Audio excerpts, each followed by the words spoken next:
এই সুশাসন চলতে থাক, আর সব বাধা ঘুচে যাক।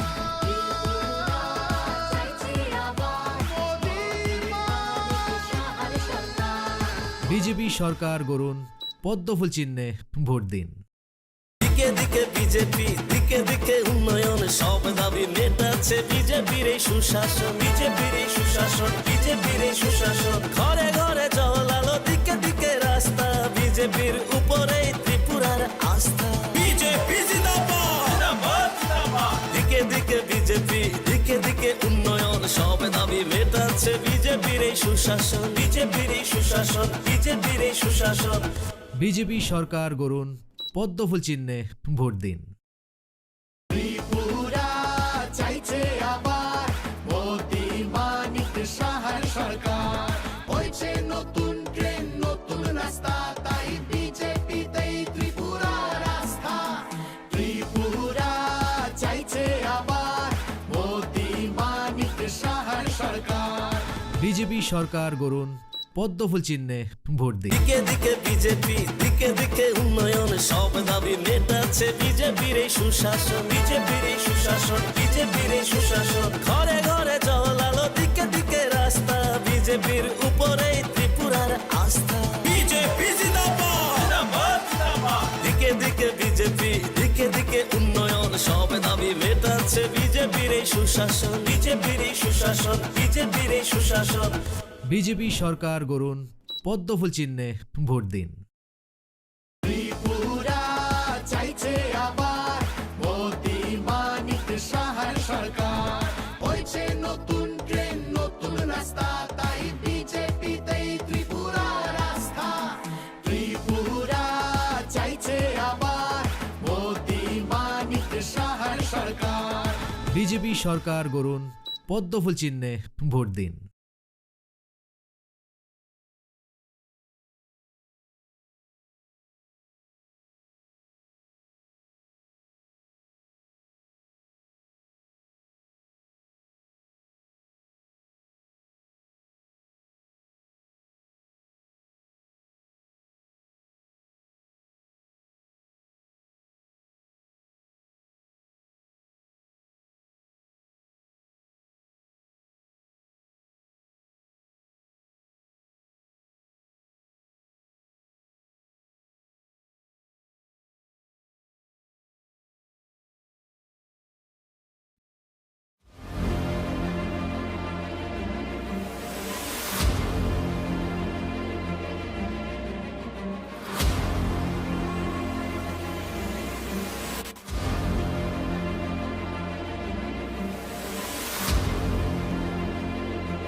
দর্শক বন্ধুরা, আমরা এই সময় রয়েছি খয়ারপুর 5 খয়ারপুর বিধানসভা কেন্দ্রে। টিম কুরুক্ষেত্র এই বিধানসভার নির্বাচনের যে 7টি আসন রয়েছে, সেই 7টি আসনের প্রত্যেকটি বিধানসভা কেন্দ্রে সাধারণ জনগণ থেকে শুরু করে বিভিন্ন শ্রেণীর জনগণের যে প্রতিক্রিয়া, তারা কিভাবে দেখছে তাদের এলাকার উন্নয়নকে, তাদের বিগত দিনের কেমন ছিল চিত্র, এই সময়ের মধ্যে কেমন পরিবর্তন হয়েছে, তাদের মনের কি প্রত্যাশা, এই সব দিক জানার জন্য আমরা টিম কুরুক্ষেত্রের বেরিয়ে পড়েছি প্রত্যেকটি বিধানসভা কেন্দ্রে। আজকে আমরা রয়েছি 5 খয়ারপুর বিধানসভা কেন্দ্রে। আপনারা দেখতে পাচ্ছেন আমার পেছনে রয়েছে এই 5 খয়ারপুরেই প্রসিদ্ধ যে দর্শনীয় স্থান, কিংবা আমরা বলতে পারি যে ঐতিহ্যগত একটি স্থান, চতুর্দশ দেবতার বাড়ি। আমরা এখানেই রয়েছি আজকে সেই জায়গা আমরা তুলে ধরবো আপনাদের সামনে এই এলাকার প্রত্যেক মানুষের যে মনের কথা, প্রত্যেক শ্রেণীর মানুষের মনের কথা, যেখানে তারা তুলে ধরবে আমাদের এই ক্যামেরার লেন্সে তাদের এলাকার সার্বিক চিত্র। আজকে আমরা আমাদের সামনেই পেয়ে গেলাম এই পুরাতন আগরতলা যে ব্লক রয়েছে, ওল্ড আগরতলা ব্লক, এই ব্লকের চেয়ারম্যান রয়েছেন বিশ্বজিৎ শীল।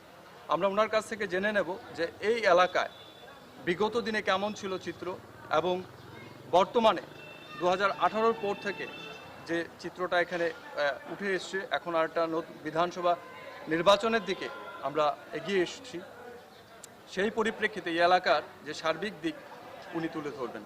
নমস্কার আপনাকে। নমস্কার আপনাকেও, আপনার টিমকেও নমস্কার, কুরুক্ষেত্রকেও আমার শুভেচ্ছা এবং অভিনন্দন। আমি আপনাদের মাধ্যমে আমার রাজ্যবাসীকে আমরা গত যে 5 বছর, সেই 5 বছরের একটা ছোট্ট খতিয়ান আমি দেব আপনাদের, কারণ যদি পুরাটা দিতে চাই তাহলে অনেক সময় লাগবে, তো তার জন্য সবটা দিতে পারবো না। আমরা 2018 সালের যে নির্বাচন হয়েছিল, সেই নির্বাচনে আমাদের ভারতীয় জনতা পার্টির প্রার্থী যিনি হয়েছিলেন বর্তমান অধ্যক্ষ, মাননীয় অধ্যক্ষ স্যার রতন চক্রবর্তী স্যার, তো উনি জয়লাভ করার পরই এই এলাকার যে ডেভেলপমেন্ট, সেটার জন্য উনি দিবারাত্র এক করে দিয়ে কাজ শুরু করেছেন। ওনার নেতৃত্বে আমরাও কাজ করেছি। আপনারা দেখবেন আমাদের পল্লীমঙ্গল স্কুল, আমি যদি প্রথম শিক্ষার ক্ষেত্রে ধরি, পল্লীমঙ্গল স্কুলটা দেখলে মনে হয় যে একটা খুব ভালো স্কুল, আর যদি একটু ভিতরের দিকে যান তাহলে কোনো স্কুলে সেই পড়ার পরিবেশ নেই। আমাদের 12 school Jatindra Kumar higher secondary school, সেখানে বেঞ্চ নেই, টেবিল নেই, চেয়ার নেই। তো যখন বিধায়ক নির্বাচিত হয়েছেন, ওনার তহবিল থেকে এবং সরকার থেকে সেখানে কম্পিউটার থেকে শুরু করে স্কুল মানে বেঞ্চ থেকে শুরু করে সমস্ত কিছু সেখানে দেওয়া হয়েছে। তাছাড়া আপনার স্বাস্থ্যক্ষেত্রে বলুন, স্বাস্থ্যক্ষেত্রে এত বছর যাবৎ এই বিধানসভায় একটা মানে বিধায়ক নির্বাচিত হয়ে এসেছিলেন উনি, কিন্তু একটা স্বাস্থ্যকেন্দ্র, প্রাথমিক স্বাস্থ্যকেন্দ্র দিতে পারেননি এই অঞ্চলের জন্য। তো আমাদের মাননীয় অধ্যক্ষ স্যার একটা প্রাথমিক স্বাস্থ্যকেন্দ্র যেটা 10 বেডের হবে, সেটার টাকাও স্যাংশন হয়ে গেছে ইতিমধ্যে। আমাদের ডক্টর মানিক সাহেব এবং আমাদের অধ্যক্ষ স্যারের হাত ধরে সেটা আমাদের এই পাশেই মন্দিরের পেছনে সেটা উদ্বোধন হয়ে গেছে। 5.5 কোটি টাকার ব্যয়ে সেটা হতে যাচ্ছে। সেখানে 24 ঘন্টা মানুষ পরিষেবা পাবে। এই বিস্তীর্ণ অঞ্চল নিয়ে কোনোদিন মানুষ, আমরাও ভাবিনি যে এখানে একটা হাসপাতাল হবে, কিন্তু আমাদের মাননীয় অধ্যক্ষ স্যারের চেষ্টায় এবং রাজ্য সরকারের চেষ্টায় সেই হাসপাতালটি হয়েছে।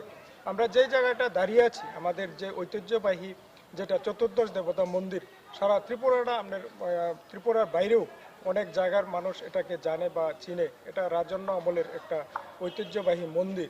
তো সেই মন্দিরেরও এই এত বছর যাবৎ কোনো ডেভেলপমেন্ট হয়নি। তো আমাদের মাননীয় অধ্যক্ষ স্যার এবং রাজ্য সরকার এশিয়ান ডেভেলপমেন্ট ব্যাংক থেকে সেখানে 9.5 লক্ষ টাকা আর 9.5 কোটি টাকা একটা প্রজেক্ট বানিয়েছে। আমাদের যে হাবিলি আছে সেটা এবং মানে মন্দির নিয়ে সেটাকে অত্যাধুনিক করে গড়ে তোলা হবে, যাতে পর্যটকরা এখানে এসে একটু মানে আনন্দ উপভোগ করতে পারে বা অবসর সময় যাতে উদযাপন করতে পারে, এবং এই যে ঐতিহ্যটা আছে সেটাকে যাতে ধরে তোলা যায়। তাছাড়া ওপেন জিম করা হয়েছে, যাতে খেলাধুলা করে সেখানে ছেলে মেয়েদের স্বাস্থ্য যাতে ভালো থাকে। তাছাড়া এই জায়গায় একটা হ্যাচারি করা হয়েছে, সেখানে একটা গোডাউন করা হয়েছে, আপনার জল করা হয়েছে, জলের ব্যবস্থা করা হয়েছে।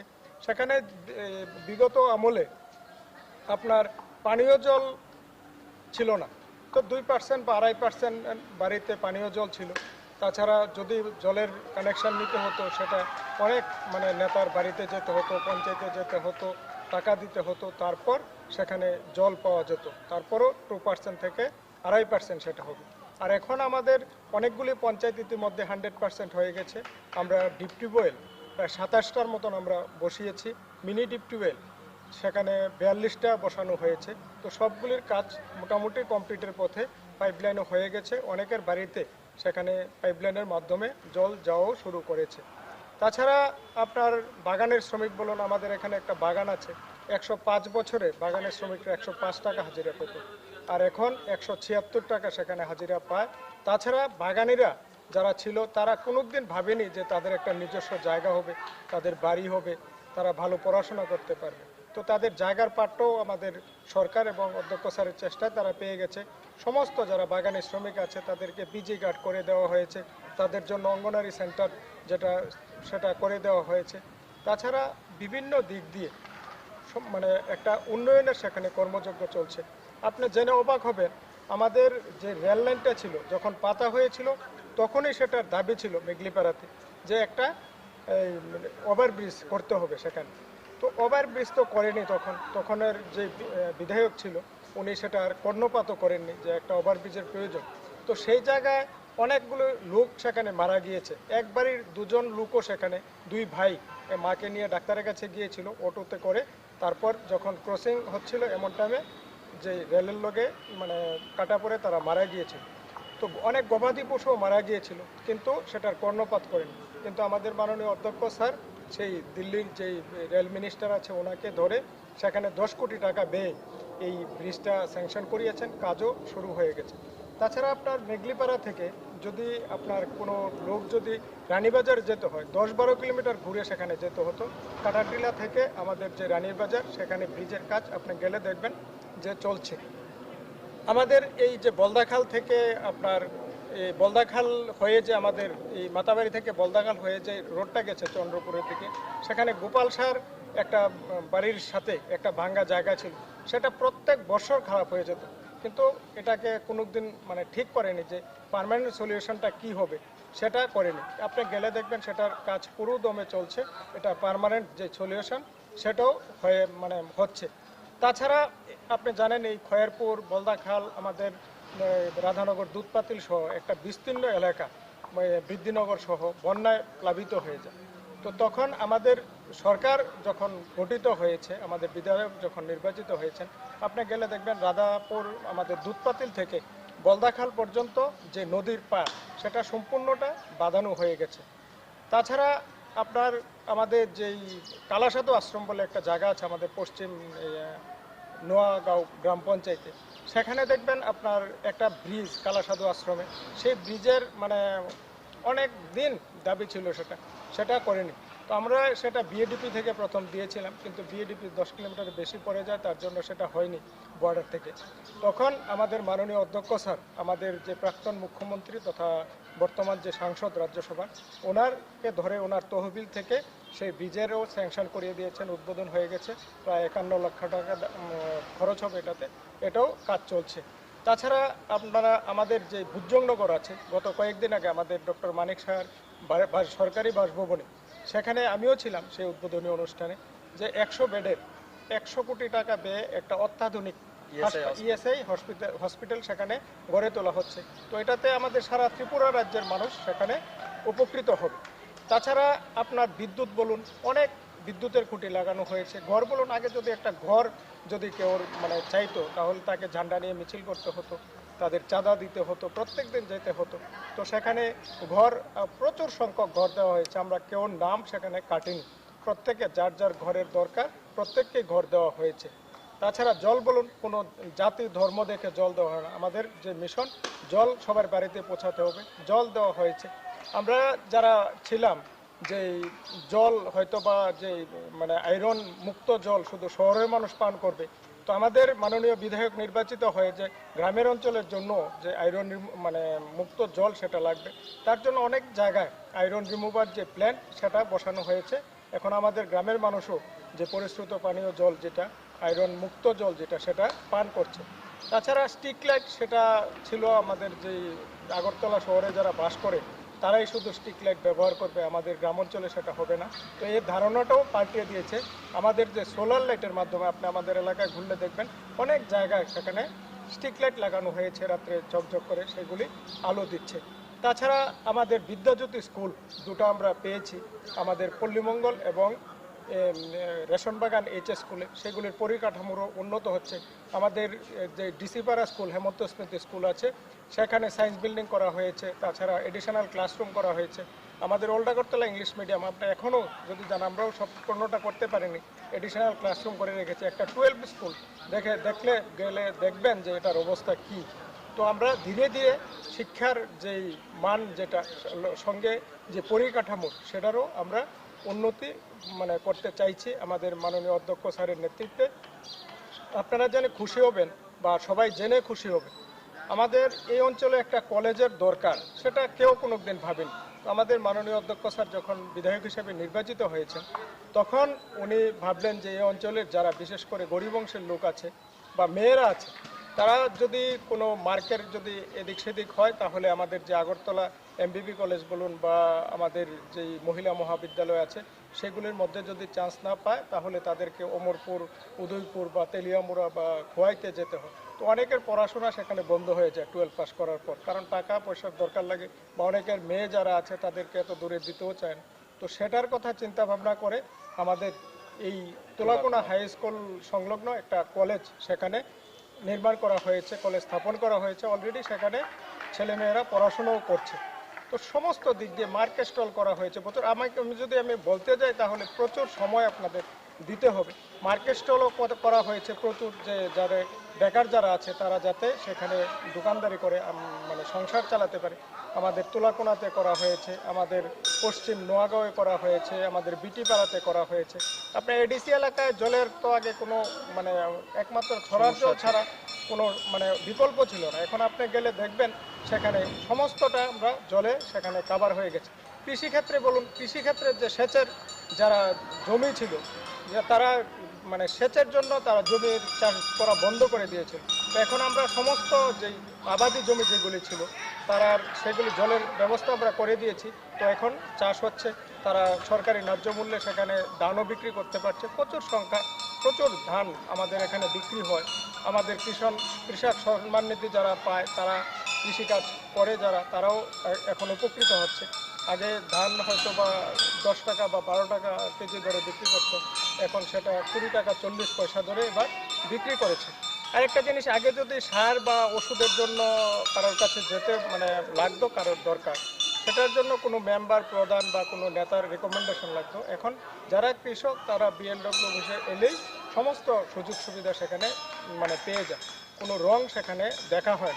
তো এইভাবে রাস্তাঘাট বলুন, সমস্ত প্রচুর রাস্তাঘাট। আপনি আমাদের প্রত্যেকটা পঞ্চায়েতে 15 থেকে 16টা রাস্তা হয়েছে। প্রত্যেক পঞ্চায়েতে অন্তত 2টা করে সিসি রোড সেখানে করা হয়েছে। ড্রেনের ব্যবস্থা বলুন, সমস্ত দিক দিয়ে এই এলাকাটাকে একটা শ্রেষ্ঠ এলাকায় পরিণত করার কাজ সেখানে চলছে। আপনারা এলাকায় ঘুরলে বা মানুষের প্রতিক্রিয়া নিলে আপনি বুঝতে পারবেন। একটা দিক আপনার কাছে একটা দিক জানতে চাইব।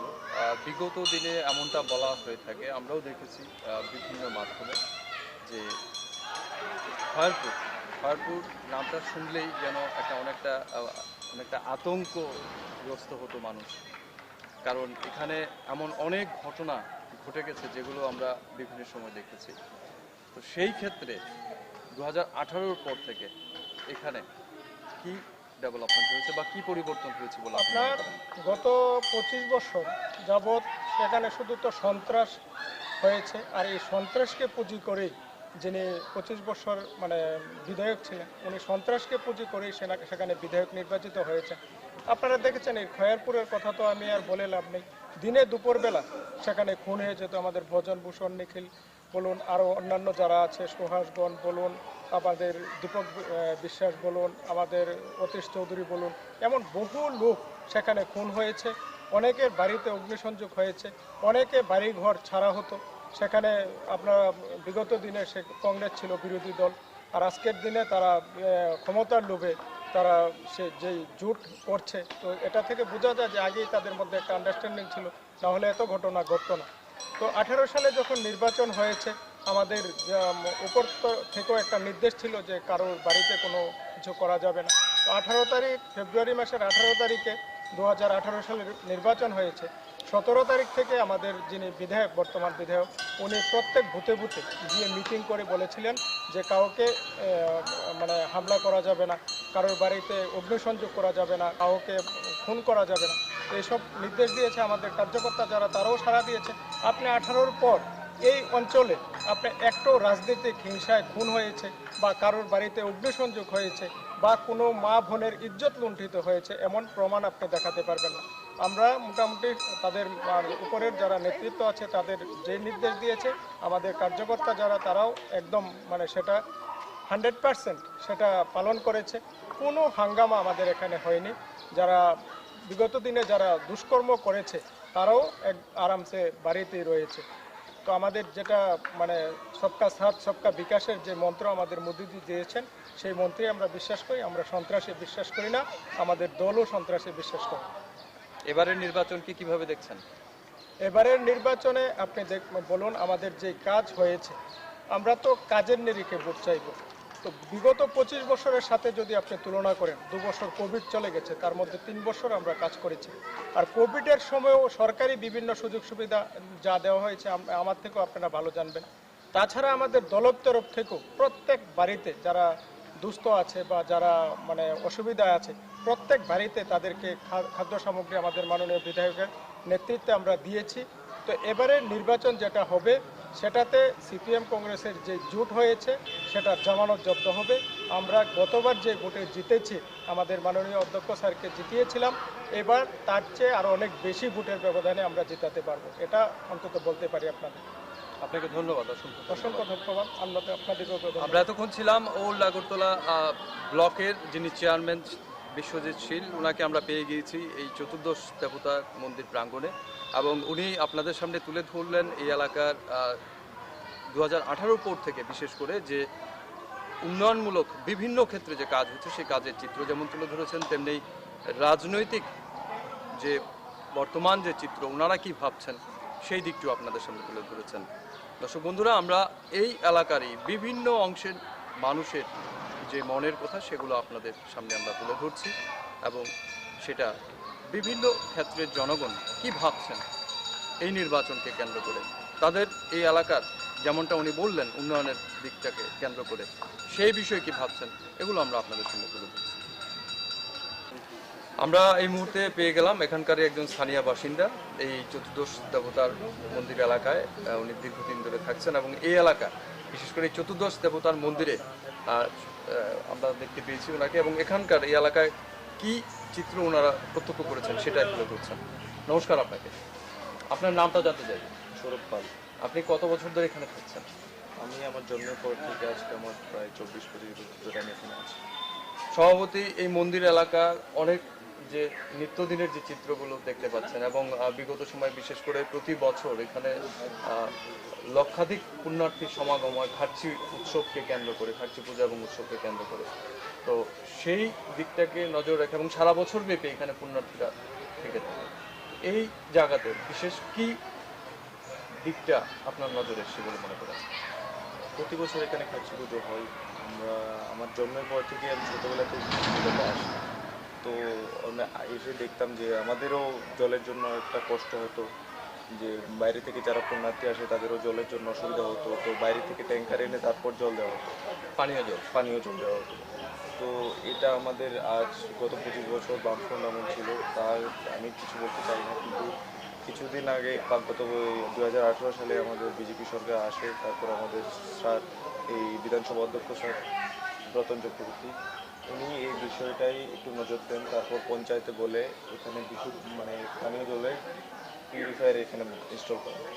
তো এখানে পুণ্যার্থীরা যারা আসবেন তাদের ইচ্ছে মতো যদি গরম জলও চান গরম জলও পাবেন, ঠান্ডা জল হলে ঠান্ডা জলও পাবেন। পানীয় জলের একটা সুবন্দোবস্ত করা হয়েছে আপনার এটা নজরে? বিগত দিনে এটা ছিল না। বিগত দিনে এটা ছিল না। এছাড়া মন্দির এলাকায় আর কি নজরে পড়ছে বিশেষ করে আপনাদের? বিগত মানে দর্শনার্থীদের সুবিধার দিক থেকে চিন্তা করে আর কি সুবিধা করা হয়েছে? দর্শক ঘাটচি পুজোর সময় এখানে গাড়ি ঘোড়ারও মানে ব্যবস্থা এত ঠিক ছিল না, তাই ব্লক মাঠের পাশে এখানে নতুন একটা মোটর স্ট্যান্ড তৈরি হচ্ছে, ওইখান থেকে ডাইরেক্ট তারপর যাবে সবাই সবার সুবিধার্থে গাড়ি মানে যাতায়াত ব্যবস্থাটা ঠিক হবে। তারপরে এদিকে একটা রাস্তা হচ্ছে যে বলদাখাল চন্দ্রপুর, এটা আমাদের মনে করে যদি কাশীপুর বা অন্য অনেক সময় রাস্তা বন্ধ থাকতে পারে, তো ওটা আমাদের বিকল্প রাস্তা বিকল্প রাস্তা হিসেবে ওটা ছিল। কিন্তু বিগত 25 বছর আমার জন্মের পর থেকে দেখতাম আমার বাড়ি ওই দিকেই, কিন্তু আমরা অসুবিধা হতো। সামান্য বন্যা হলে রাস্তাটা কাদা হয়ে যেত।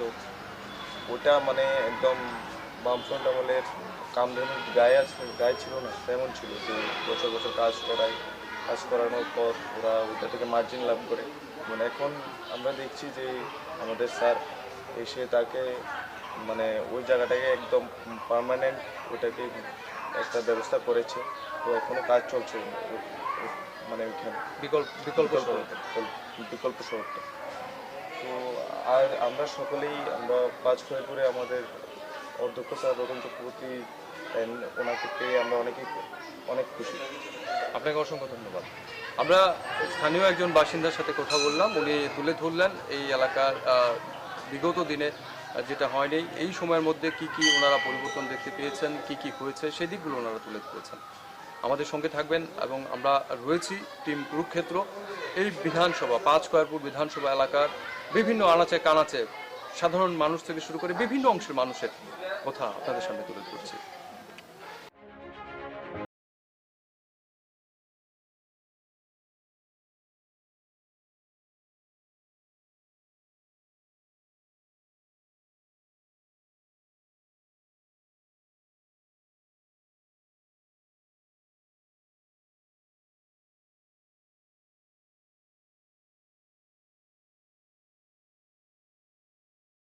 নমস্কার আপনাকে। আপনি আপনার নামটা জানতে চাইব। আমার নাম বাবুল বর্ধন। আপনি এই এলাকায় কত বছর ধরে বসবাস করছেন? ও আমার জন্ম এখানে। এই যে দেখছেন ফিশারি অফিস, এটা আমার আন্ডারে ছিল, খাস জায়গা ছিল। আমি এখানে বাস করে ফসল ফলাতাম। তো আমি চাকরি করেছি শিক্ষা বিভাগে, অনেক দিন ধরে শিক্ষকতা করেছি এবং হেডমাস্টারও ছিলাম। রিটায়ার্ড করেছি 2010-এ। এই জায়গার বিনিময়ে আমার ছেলে ভোলানাথ মেডিকেল হল চালায়, ওকে জায়গা দেবে বলেছিল সরকার, এখনও দেয়নি। যা ডিএমের কাছে প্রসেসিং আছে এই জায়গার বদলে। তো এখন এখানে হেসারি অফিসে এইখানে ফিশারি অফিসের আন্ডারে চলবে। এখান থেকে মাছের পোনা টোনা সর্বত্র বিক্রি হয়, এলাকায় সর্বত্র। আমার পুকুরও এই পোনা দেয়। তো এই এলাকার সামনের যে রাস্তাটা দেখছে, যে পালপাড়া দিয়ে ক্ষয়পুর চলে গেছে, এইটাও সরকারের আন্ডার হয়েছে। এখানে এই পাড়াতে অনেকেই ঘরটা পেয়েছে সরকারিভাবে। এই যে শিলবাই ওরা দু ভাই আপনার এই দুটো ঘর পেয়েছে। এখানে পালপাড়ায় বেশ কয়েকজন পেয়েছে, আপনারা অনেকে দেখবেন।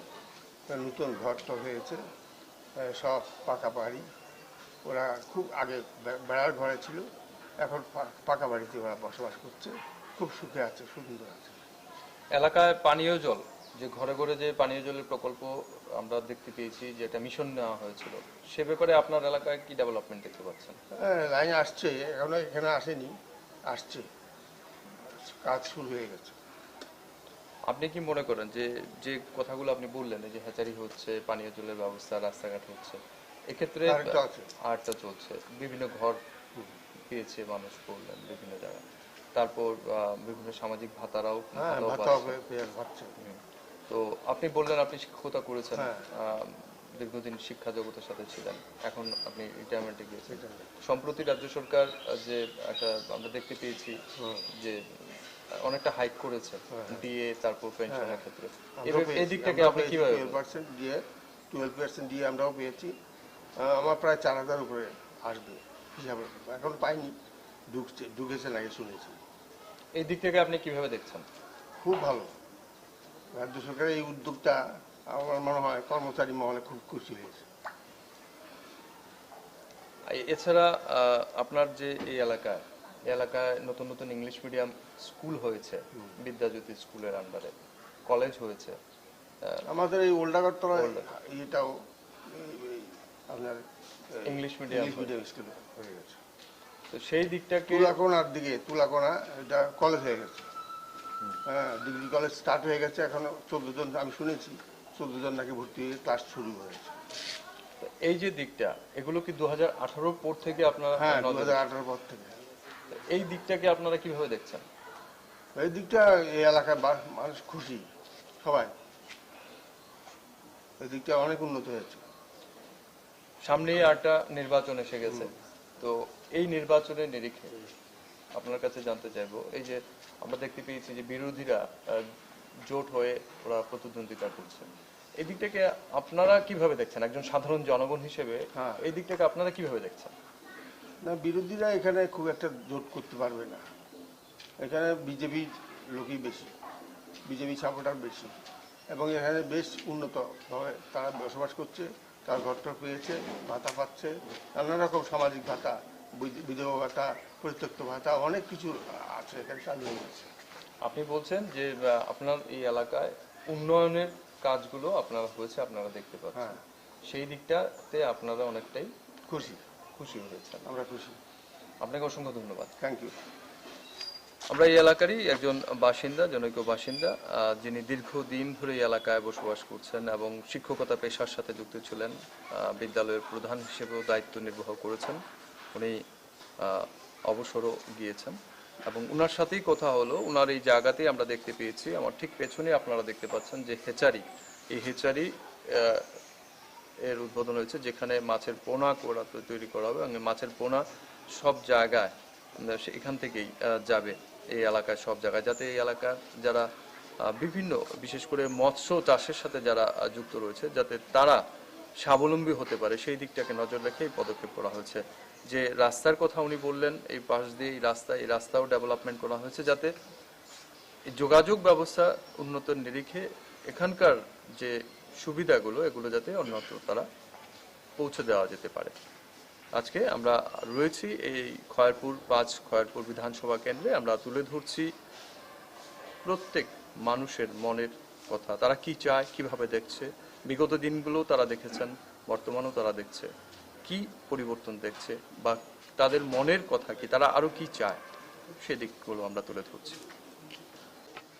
আমরা এই খয়েরপুর বিধানসভা কেন্দ্রের বিভিন্ন সাধারণ জনগণের তাদের কথা আমরা আপনাদের সামনে তুলে ধরছি। টিম কুরুক্ষেত্র প্রত্যেকটা দিক আমরা তুলে ধরছি। এই মুহূর্তে আমরা রয়েছি বিধানসভা খয়েরপুর কেন্দ্রে 38 নম্বর বুথে। এখানকার যে স্থানীয় বুথ রয়েছে সেই বুথের সাধারণ নাগরিকরা ওনারা কিভাবে দেখছেন, কি কি পেয়েছেন, কিংবা ওনাদের মনের কথা কি, ওনারা কতটুকু 2018 পর থেকে যেমনটা বলা হচ্ছে বিভিন্ন সুযোগ সুবিধা প্রদান করা হচ্ছে, ওনারা আদৌ কতটা এই সুযোগ সুবিধা ওনাদের কাছে পৌঁছেছে কিনা বা কতটা পেয়েছেন বা ওনাদের মনের কথা কি, সেটাই আমরা আপনাদের সামনে তুলে ধরছি। আপনাকে স্বাগত। নমস্কার, আপনার নামটা জানতে চাইব। নাম সবিতা শীল, স্বামীর নাম খোকন শীল। তারপর এই সরকার আসার পরে আমার একটা ঘর ছিল না, বিগত 25 বছর একটা ঘরের জন্য খুবই কষ্ট করেছি, একটা টয়লেট ছিল না, তার জন্য অনেক কষ্ট করেছি। তাছাড়া এছাড়া সরকার আসার পর আমরা হয়তো ফ্রিতে চালটা পেয়েছি, ভাতাটা বেড়েছে, ঘর পেয়েছি, লেট্রিন পেয়েছি, ভীষণ উপকৃত। এই যে করোনা পরিস্থিতি গিয়েছে, করোনা পরিস্থিতিতে আমরা সবাই বলতে গেলে আমরা প্রত্যেকে ঘরবন্দি অবস্থা, কেউ বেরোতে পারেনি। ওই সময় আপনাদের এই এলাকায় যে সুযোগ সুবিধা কতটুকু আপনারা কি পেয়েছেন? ওই তো যেমন আমাদের মাননীয় মুখ্যমন্ত্রী যে ফ্রিতে আমাদের অনেক কিছু দিয়েছে, চাল ডাল অনেক কিছু দিয়েছে, আমাদের হেল্প পেয়েছি অনেকটা। ভ্যাকসিন থেকে শুরু করে এগুলো কি আপনারা পেয়েছেন? হ্যাঁ, ভ্যাকসিনও পেয়েছি, ফ্রিতে ভ্যাকসিনও পেয়েছি, সবাই আমরা পরিবারের সবাই ভ্যাকসিন নিয়েছি। আপনার এলাকায় আমরা দেখতে পেলাম এখানে 10 বেডের হাসপাতাল হচ্ছে, বা এখানে যে আপনার যে রয়েছে হেলথ অ্যান্ড ওয়েলনেস সেন্টার, তো সেই দিক দিয়ে এলাকার স্বাস্থ্য ব্যবস্থার যে দিকটি কিভাবে দেখছেন? এগুলো অনেক উন্নত, আগের তুলনায় এখন অনেক উন্নত। স্বাস্থ্য পরিষেবার দিকটা থেকে লক্ষ্য করলে দেখা যায় অনেক উন্নত। আপনারা কি সঠিকভাবে সেখানে পরিষেবা পাচ্ছেন? পাচ্ছি আমরা, সেই সঠিক পরিষেবা আমরা সময় মতো সুযোগ গ্রহণ করছি। এছাড়া আপনারা আর কি চান? চাই মানুষের তো চাওয়া শেষ থাকে না। এখন আমাদের এসব সুবিধা পেয়েছি, তো অনেক কিছু পেয়েছি, তারপর একটা রোজগারের পদ্ধতি পেতাম সুবিধা। আমার এখানে রোজগারের কথা বলতে একটা বড় দিক মনে আসছে যে আমরা দেখেছি 2018-র আগে যে স্বসহায়ক দল ছিল মহিলাদের, এই স্বসহায়ক দল 2018-র পর অনেকটা বেড়েছে, অনেক গুণ বেড়েছে। তো সেই দিকে আপনি কি কোনো স্বসহায়ক দলের সাথে যুক্ত রয়েছেন? হ্যাঁ হ্যাঁ, আমি 2015-তেই স্বসহায়ক দলের সঙ্গে যুক্ত হয়েছি। এখন 2018-র পর এই স্বসহায়ক দলগুলোকে ক্ষমতায়ন করার দিকের জন্য অনেক সুযোগ সুবিধা দিচ্ছে, বিভিন্ন ব্যাংক থেকে ঋণ থেকে শুরু করে বিভিন্ন প্রশিক্ষণ থেকে শুরু করে সবকিছু দেওয়া হচ্ছে, যেমনটা আমরা বিভিন্ন সময় দেখতে পাচ্ছি।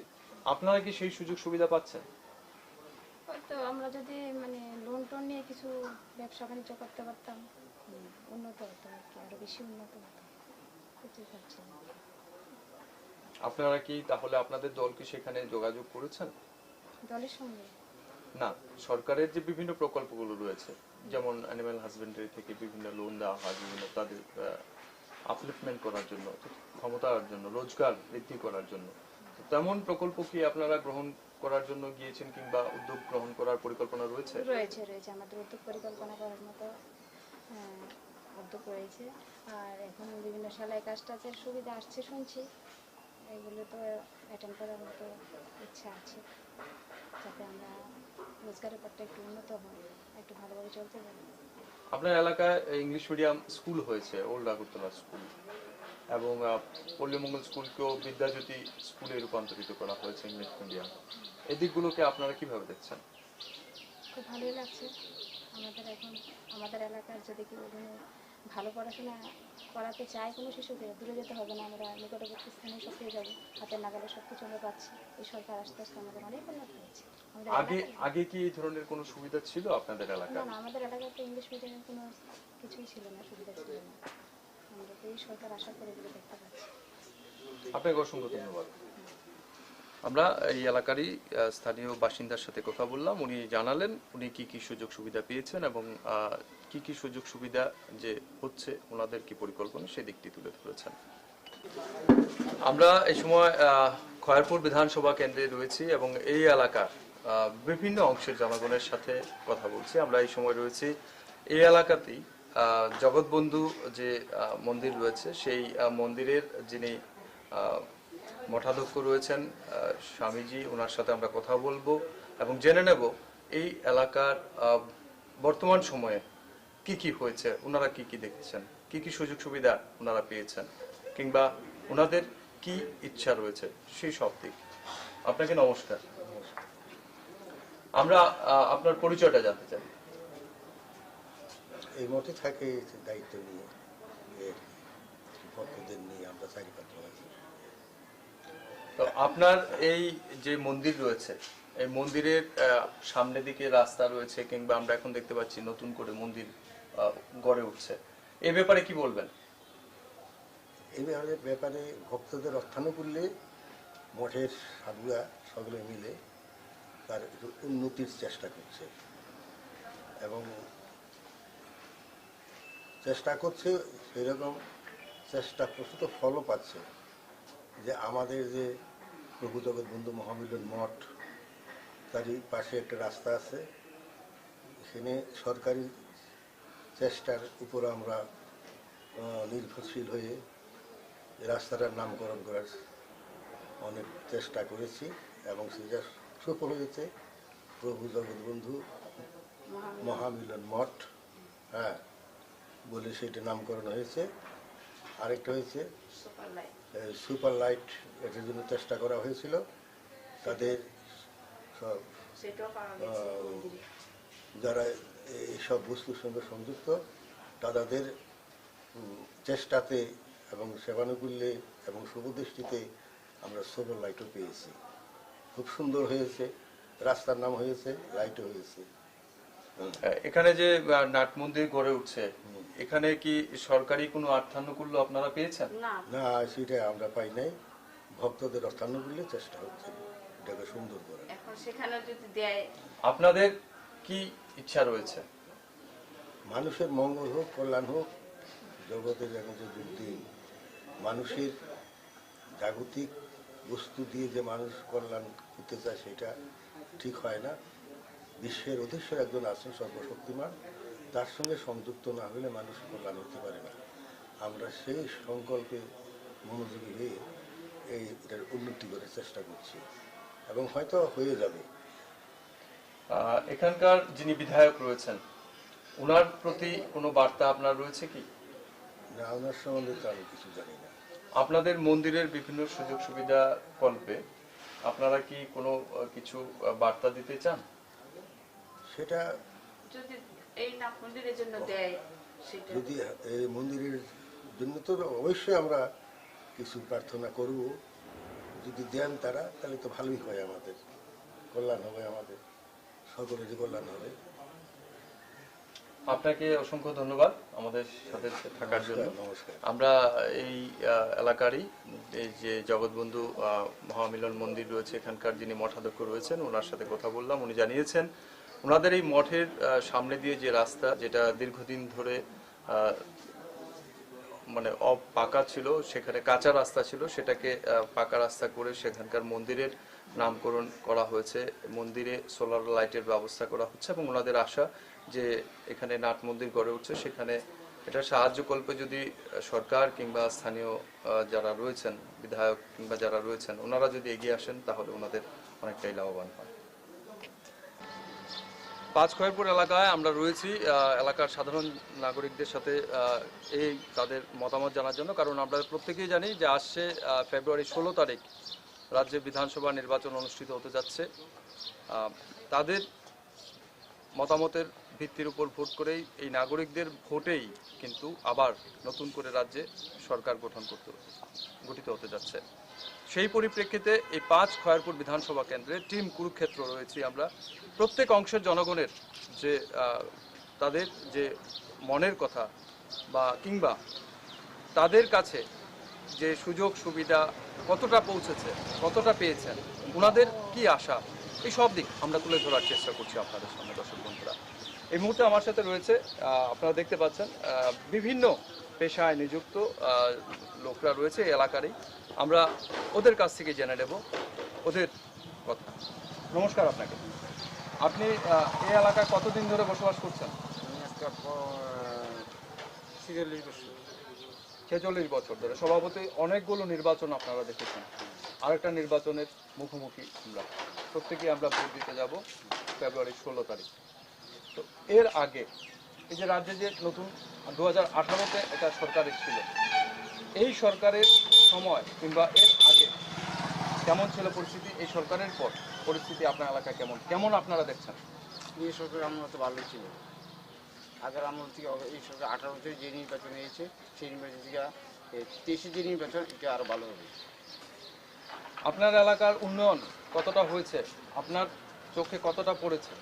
সব কিছুই ভালো হয়েছে, কোনো দিকে কোনো অসুবিধা নেই। আপনি কি কোনো সুযোগ সুবিধা পাচ্ছেন? হ্যাঁ, আমি সব সুবিধা সব পেয়ে যাই। কি কি সুযোগ সুবিধা পাচ্ছেন? আমি ফ্রি চাল পেয়েছি, দুটো পেয়েছি, পাতা খাইছি না, সব কিছু দেখতে পাচ্ছি যে কাজকর্ম সব কিছু হয়ে গেছে। এলাকায় যে কাজকর্ম হচ্ছে এতে আপনার প্রতিক্রিয়া কি, আপনি কি মনে করেন, কতটুকু আপনারা সন্তুষ্ট কিংবা আপনাদের আর কি ইচ্ছা রয়েছে? সব কিছুই ভালোই আমার লাগছে, সামনে আমরা আবার আসবো। আমরা দেখতে পাচ্ছি যে এখানে অনেক দিদিমণিরা, অনেক অংশের জনগণ ওনারা রয়েছেন। তো স্বভাবতই আপনাদের কাছ থেকে আমরা জানতে চাইব যে আপনারা মূলত এখন কোন কাজের সাথে যুক্ত রয়েছেন? আপনারা রেগার কাজের সাথে যুক্ত রয়েছেন। তো স্বভাবতই এই রেগার যে কাজ হচ্ছে, রেগা কাজের পরিপ্রেক্ষিতে আপনাদের কি বক্তব্য? রেকার কাজ তো দিতেছে, একটা দিন হয়েছে না, একটা দিন ওখানে লাগাতার কাজ হইতেছে, ওখানে আবার দিব, এক বছর হয়েছে আবার দিব। কেমন সুযোগ সুবিধা পাচ্ছেন আপনারা? চাল পাই, আর কি সুযোগ সুবিধা পেয়েছেন? ঘর, পাকা ঘর বা পানীয় জলের সংযোগ, না, এগুলোর ব্যাপারে কি বলবেন? এখনো হইছে না, যাইবো। বিভিন্ন যে সামাজিক ভাতা বা বিভিন্ন কৃষকদের যে বিভিন্ন সুযোগ সুবিধা, এগুলোর ব্যাপারে কিছু বলতে পারেন? জমি নাই আমরা জমি জমা নাই। পাতার জন্য আপনাদের এই যে রেগার কাজ হচ্ছে, আপনারা বলছেন এই এলাকায় রেগার কাজে যে আপনারা কতটুকু কেমনটা আপনাদের প্রতিক্রিয়া? এলাকার তো ভালো। আপনারা কাজ পাচ্ছেন, হ্যাঁ, যে মজুরি পাচ্ছে আপনারা এতে খুশি? হ্যাঁ, রেগার যে মজুরি দেওয়া হচ্ছে এতে কি আপনারা খুশি? খুশি। আপনাদের আর কি বক্তব্য রয়েছে? আর কোনো বক্তব্য নাই, সবই তো আমরা পাই। আমি তো পাইতেছি আর বক্তব্য নাই। আর নাই আর। পাতা পাইতেছি, পাতাও পাইতেছি। বিপিএল ভুক্ত, তারপরে বিশাল পাইতেছি, জায়গার কাজ করতেছি, সবই তো পাইতেছি, আর বক্তব্য নাই। আপনাদের এমন কিছু রয়েছে কিনা যেটা হলে আপনাদের আরো সুবিধা হয়? এমন তো কোনো হইব তো, হাসপাতাল হইব, তারপরে মার বাড়ি মেরামত হইব, শিব বাড়ি মেরামত হইব, একটু হইলে তো আমরা সুবিধা। আপনারা মনে করছেন এতে আপনার এগুলো যদি হয় আপনাদের অনেক সুবিধা হবে? হাসপাতাল হইলে তো ভীষণ সুবিধা হইব, সুবিধা। অসুস্থ হইলে নিয়ে তাড়াতাড়ি চিকিৎসা করা যাবে। আগে কি এমনটা ছিল এখানে? না, আগে আসতো না, আগে যাইতে হইতো জিবি, রানী বাজার। অনেক দূরে ছিল। এখন তো কাছে হইলে কাছে সুবিধা হইব, অসুস্থ হইলে নেওয়া যাবে। আর কিছু নাই। আমরা এই এলাকার বিভিন্ন অংশের জনগণের প্রতিক্রিয়া আপনাদের সামনে তুলে ধরছি। আমাদের সঙ্গে থাকুন। আমরা টিম কুরুক্ষেত্র রয়েছি। ত্রিপুরা বিধানসভা নির্বাচনের পরিপ্রেক্ষিতে প্রত্যেকটি বিধানসভা এলাকার বিভিন্ন জনগণের বক্তব্য আপনাদের সামনে আমরা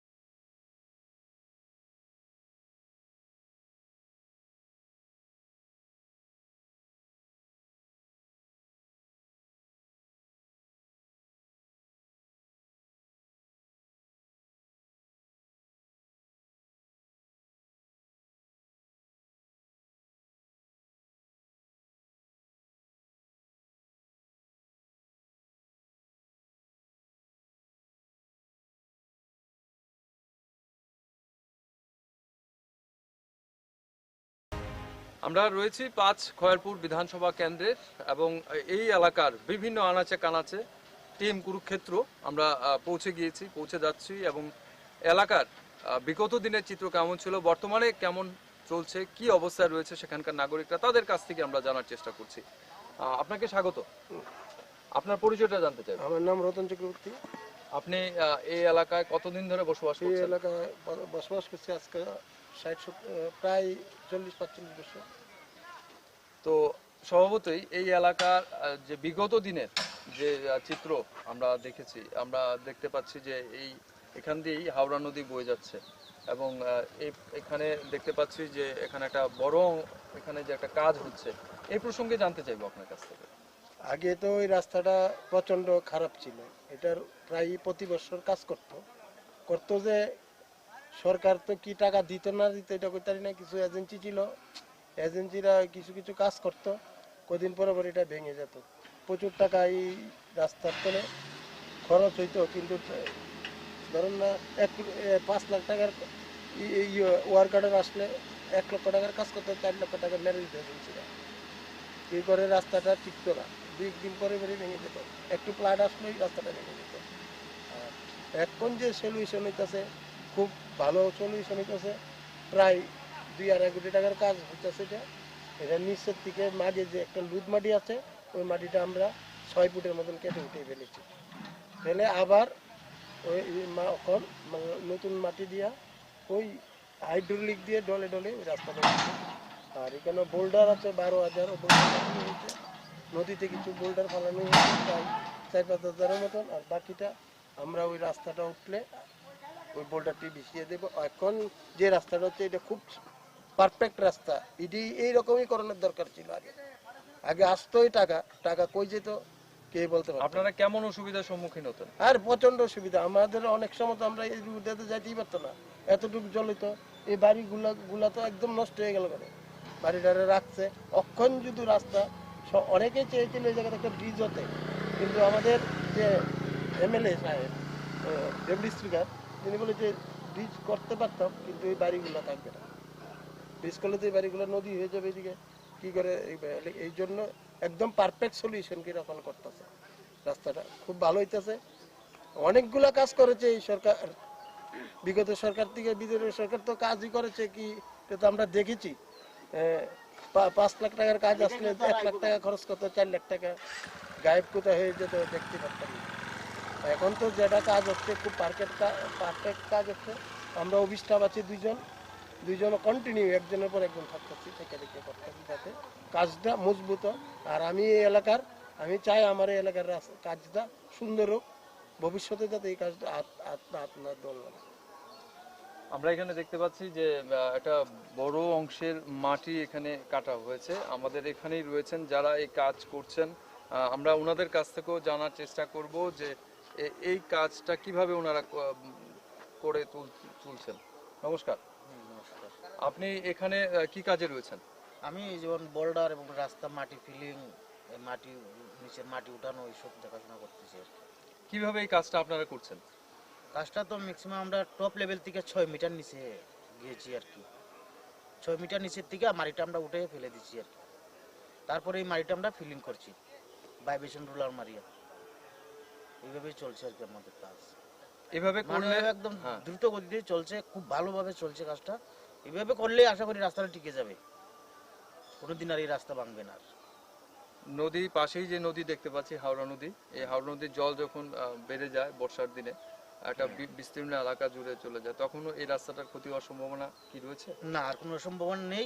এটা আমরা বোল্ডার দিয়ে পুরো উপর লেভেল পর্যন্ত এটা আমরা প্লাস্টার করে দেবো, একদম স্লোপে একদম প্লাস্টার করে দেবো, যাতে জলে কোনো ক্ষতি না করতে পারে। আপনি মনে করছেন এভাবে করলে এই এলাকার এই রাস্তাটা ঠিক হয়ে যাবে এবং এলাকার জনগণ একদম পুরো জীবনের লাগি রাস্তাটা ঠিক হয়ে যাবে, আর কোনোদিন ভাঙবে না। এলাকার জনগণের সুবিধা পাবে। এলাকার জনগণ তো ভীষণ সুবিধা পাবে এটা নিয়ে। এই যে পাশে বাড়িঘর দেখেন না, ভাঙতে ভাঙতে চলে গেছে নদীর অর্ধেক। এবার পুরা সঠিকভাবে কাজ হচ্ছে রাস্তাটা। ধন্যবাদ আপনাকে। আমরা এই এলাকার যিনি দীর্ঘদিনের বাসিন্দা, উনি এখানে রয়েছেন, পাশাপাশি এই কাজটাও সেখানে এলাকাবাসী হিসেবে ওনারা প্রত্যক্ষ করছেন সামনে দাঁড়িয়ে, এবং উনি বলেছেন যে একটা বিগত সময়ে এই যে রাস্তাটা, হাওড়া নদীর পাশেই রাস্তাটা, নদীতে যখনই বন্যা, বিশেষত বর্ষার সময় নদীর জলে প্লাবিত হয়ে রাস্তাটা ভেঙে যেত, অনেকবার মেরামত করা হয়েছে, কিন্তু সেই বন্যার জলে রাস্তা চলে যেত। এখন ওরা নতুন করে এই রাস্তা, যেমনটা ওনারা বললেন, এই কাজের সাথে যারা টেকনিশিয়ান যারা রয়েছেন, যারা এখানে কাজ করছেন, ওনারা যেমনটা বললেন, সেই পরিপ্রেক্ষিতে বলছেন যে যেভাবে রাস্তার কাজ করা হচ্ছে এতে এলাকার জনগণ অনেকটাই উপকৃত হবে, ওনারা যেমনটা বলছেন। আমরা এই এলাকার বিভিন্ন যে কাজকর্ম বা বিভিন্ন তাদের যে বিগত দিনের যে অসুবিধা, সেগুলো আমরা বা বর্তমান এই অসুবিধার পরিপ্রেক্ষিতে কি পদক্ষেপ, কি কোনো নতুন পদক্ষেপ গ্রহণ করা হচ্ছে কিনা, বা হলেও কেমন হচ্ছে, সব দিক তুলে ধরার চেষ্টা করছি, সব দিক জানার চেষ্টা করছি। সবটাই আপনাদের সামনে আমরা টিম কুরুক্ষেত্র তুলে ধরার চেষ্টা করছি। আসন্ন বিধানসভা নির্বাচনে যে পরিক্রমা টিম কুরুক্ষেত্র করছে, এরই অঙ্গ হিসেবে। এই রাস্তার সম্পর্কে কি বলবেন? আপনার এলাকার যে সুযোগ সুবিধা বিগত দিনে কতটা ছিল বা এখন কতটা পেয়েছেন? আজকে দীর্ঘদিন ধরে আমরা রাস্তাটা নিয়ে খুব চিন্তা ছিলাম, খুব খারাপ পরিস্থিতি ছিলাম। মানে একটু বৃষ্টি হলেই মানে জল একবারে কোমর ঢালা হয়ে যেত। তারপরে এই সরকার আবার পরে এমএলএর কাছে আমরা আবেদন রাখছি, তারপরে তিনি চট করে কাজটা করে করে দেওয়ার থেকে আমরা ওখানে খুব মানে সুবিধা হয়েছে। আপনার এই এলাকায় কতটা পরিবার রয়েছে? আমরা এই এলাকার মধ্যে আছেন 40-45 পরিবার আছে। সবারই সুবিধা হয়েছে? হ্যাঁ হ্যাঁ, সবাই সুবিধা হয়েছে। এছাড়া আপনার এদিকে আর কোনো সুযোগ সুবিধা আপনারা পেয়েছেন কি? এদিকে তো একটা জলের ক্যান হয়েছে, পাম্প হয়েছে। তারপরে আমরা এখানে একটা হাসপাতাল হয়ে এখানে উদ্বোধন হয়েছে, এটা শিলান্যাস করেছে এর মধ্যে। তারপরে কলেজ হয়েছে, মানে ভালো ডেভেলপমেন্ট হয়েছে। ধন্যবাদ আপনাকে। আমরা এই 5 খয়েরপুর বিধানসভা কেন্দ্রের বিভিন্ন জায়গা পরিক্রমা করছি টিম কুরুক্ষেত্র, এবং আমরা আপনাদের সামনে তুলে ধরার চেষ্টা করছি এই এলাকার জনগণ কি ভাবছে এই বিধানসভা নির্বাচনকে কেন্দ্র করে। বিগত দিনে তাদের এখানে কেমন সুযোগ সুবিধা ছিল, এখন কি হচ্ছে, এই সব কিছু ওনারা তুলে ধরার চেষ্টা করছেন আমাদের এই ক্ষুদ্র প্রয়াসে। আমাদের সাথে এই মুহূর্তে রয়েছে এই এলাকারই বাসিন্দা। আমরা ওনাদের কাছ থেকে জেনে নেব যে এখানে এই দিকটা সম্পর্কে ওনারা কি ভাবছেন। নমস্কার আপনাকে। আপনি এই এলাকার বাসিন্দা, কত বছর ধরে থাকছেন? আমি প্রায় 12 বছর হয়েছে থাকছেন। আমার বিয়ে হয়েছে 12 বছর। আগে এই যে এলাকা আমরা দেখতে পাচ্ছি, এখানে একটা ব্রিজ হচ্ছে নদীর উপর, কিংবা এই যে এলাকা আমরা দেখতে পেলাম, এখানে আগে কেমন ছিল, আর এরপর এই যে ব্রিজ হচ্ছে বা এগুলো, এই সম্পর্কে কি বলবেন? আমাদের বিজেপি আসার পরে হয়েছে, এগুলি ছিল না। আমাদের রানীবাজারে যেতে হলে অনেক দূর খয়েরপুর দিয়ে যেতে হতো, এখন শর্টকাট করছে বিজেপি সরকার। এই ব্রিজটা, তাহলে এই ব্রিজটা পার হলে ওই পারে রানীবাজার যাবে, মানে একেবারে হাঁটা দূরত্ব। হ্যাঁ, আমাদের জন্য খুব সুবিধা হয়েছে, এখানকার লোকদের জন্য খুব সুবিধা হয়েছে। আপনার কাছে একটা দিক জানতে চাইবো যে বিগত সময়ে এখানকার কেমন ছিল চিত্রটা? আপনাকে প্রথমে আমার নমস্কার। আমি প্রথমে আমাদের এমএলএ স্যার শ্রদ্ধেয় শ্রী রতন চক্রবর্তী মহোদয়কে ধন্যবাদ জানাই। আমাদের দীর্ঘদিন আমরা এর আগে যে বিরোধী ছিল এই বিধায়ক, ওনার কাছে আমরা অনেকবার আপিল করেছি আমাদের এখানে একটা ফুট ব্রিজ করে দেওয়ার জন্য। উনি আমাদের কথা কোনো কর্ণপাত করেননি, দিচ্ছি দিমু বলে বলে আমাদেরকে ভুলিয়ে রেখেছিল। আমাদের ভারতীয় জনতা পার্টি সরকার 18তে প্রতিষ্ঠিত হওয়ার পর আমাদের এমএলএ স্যার যা যা প্রতিশ্রুতি দিয়েছিলেন, না চাইতেও অনেক কিছু আমরা পেয়েছি। এর মধ্যে বৃহৎ হলো আমাদের ব্রিজটা দাবি ছিল।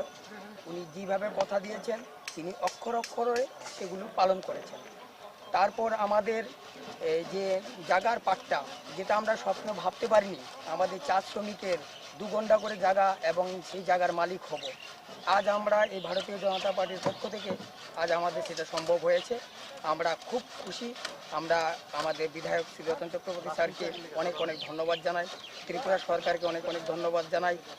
আর এই ব্রিজ এই যে ব্রিজের ব্যাপারটা আমরা যখন দেখতাম, আমি যখন ছোট ছিলাম, আমার জন্ম এখানে, আমার এখন বয়স চলে 42, তো এক দেখে আসছি আমাদের স্কুলে যেতে গেলে আমাদের বৃষ্টি একটু হলে জল বৃষ্টি হতো, তো আমাদের কাপড় চোপড় ভিজে যেত। যারা মা মাসিরা রয়েছেন তাদের কাপড় টাপড় ভিজিয়ে তারপর বাজারে যেতে হতো, যে নানান জায়গা যেত। কিন্তু এখন আমাদের সেই সব কিছু অবসান ঘটিয়ে আমাদের সরকার এই স্টেপটা নিয়েছেন। অত্যন্ত আমাদের যে এলাকাবাসী, চা বাগানবাসী খুবই খুশি এই কাজকর্মে, ভারতীয় জনতা পার্টির কাজকর্মে। চা বাগানের কথা বলছিলেন, তো চা বাগানের যে শ্রমিকদের জন্য যে বিভিন্ন প্রকল্প আমরা দেখতে পেয়েছি, ঘোষণা করা হয়েছে, তো এর সুযোগ সুবিধা কতটা পৌঁছেছে আপনাদের কাছে?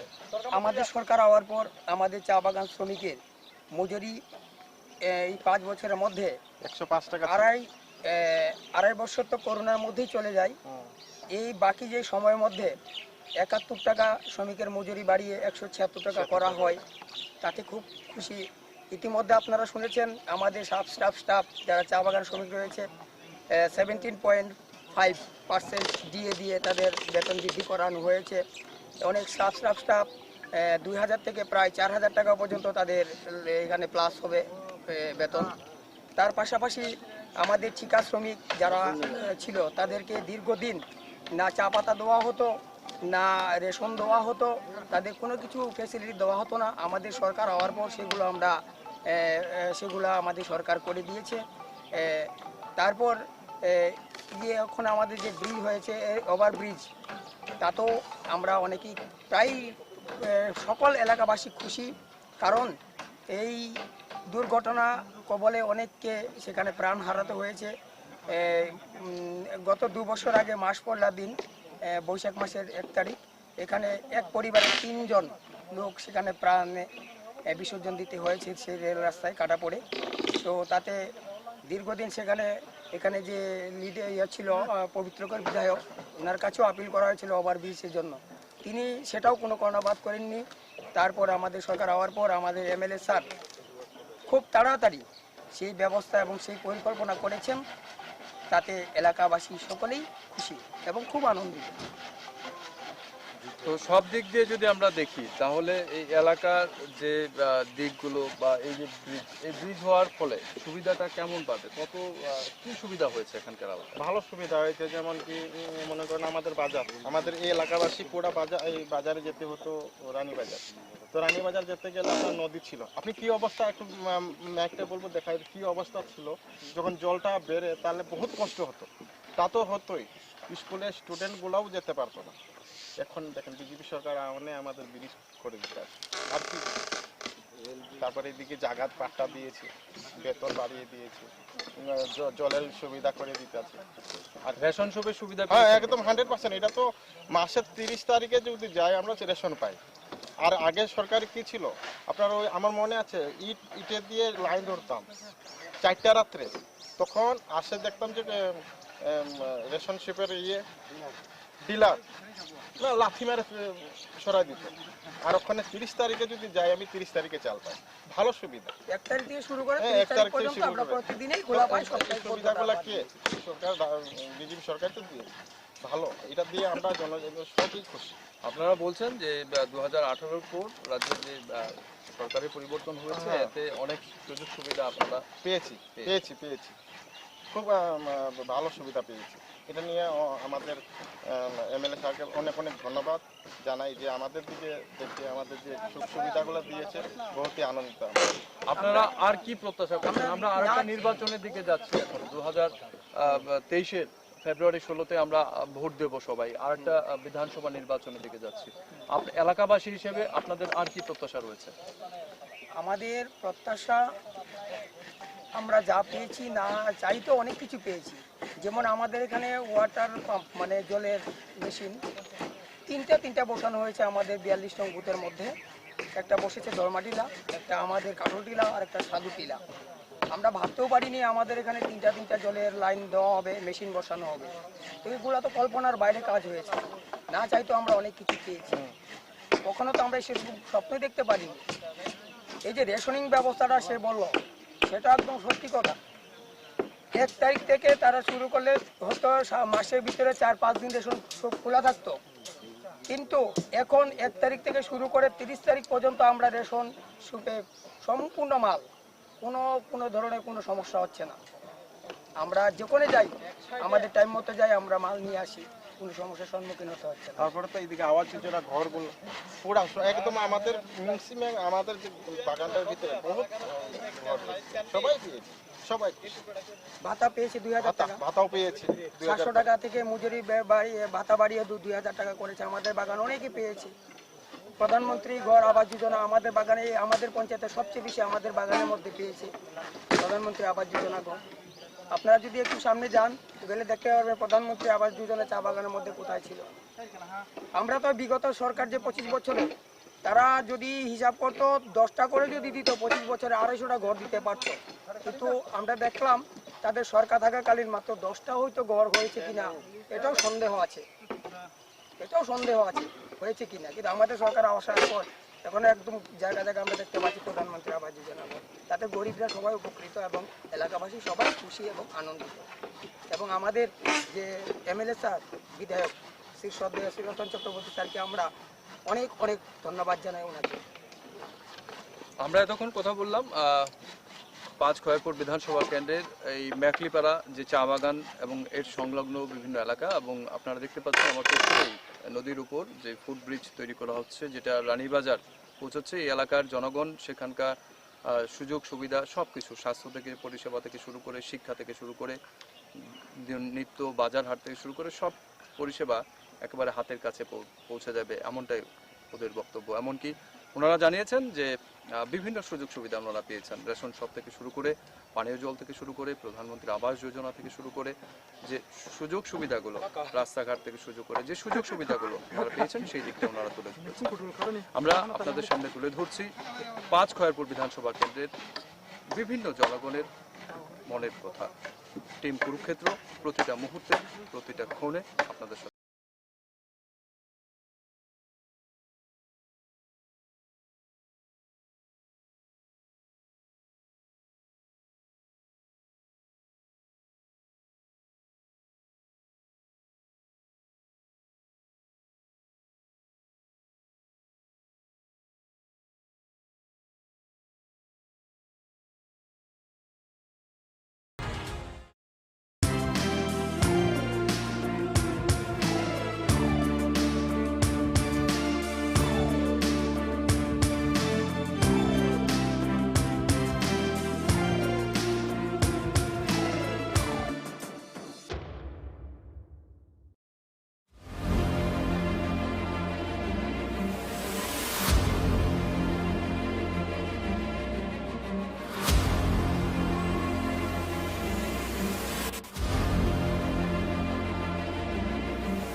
আসুন ভাইয়েরা বোনেরা ও সবাই গঠন করুন আবার মোদি মানিক সাহার সরকার নিয়ে আসুন ত্রিপুরাতে পদ্ম ফুল আর একবার বিজেপি সরকার গড়ুন পদ্মফুল চিহ্নে ভোট দিন। ত্রিপুরা চাইছে আবার মোদি মানিক সাহার সরকার ত্রিপুরা জুড়ে পদ্ম ফুটছে ঘরে ঘরে আওয়াজ উঠছে এই সুশাসন চলতে থাক আর সব বাধা ঘুচে যা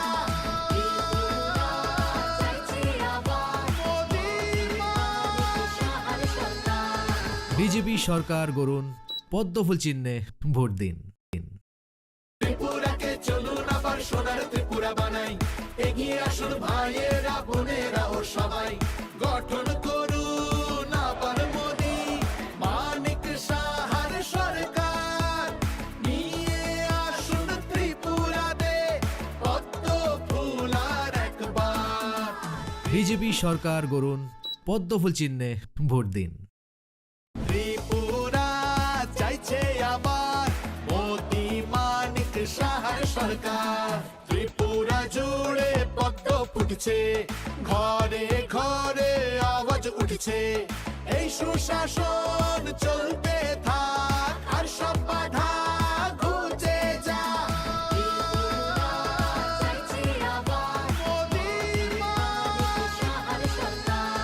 বিজেপি সরকার গড়ুন পদ্মফুল চিহ্নে ভোট দিন।